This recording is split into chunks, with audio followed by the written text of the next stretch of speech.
ஒருவர் மட்டும் குடியிருந்தால் துன்பம் ஏதுமில்லை. ஒன்றிருக்க ஒன்று வந்தால் என்றும் அமைதி இல்லை. நினைப்பதெல்லாம் நடந்து விட்டால் தெய்வம் ஏதுமில்லை. நடந்ததையே நினைத்திருந்தால் அமைதி என்றும் இல்லை.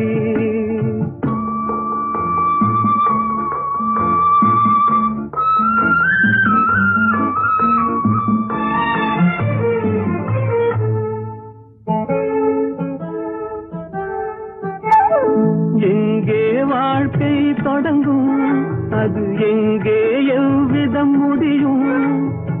இதுதான் பாதை, இதுதான் பயணம் என்பது யாருக்கும் தெரியாது.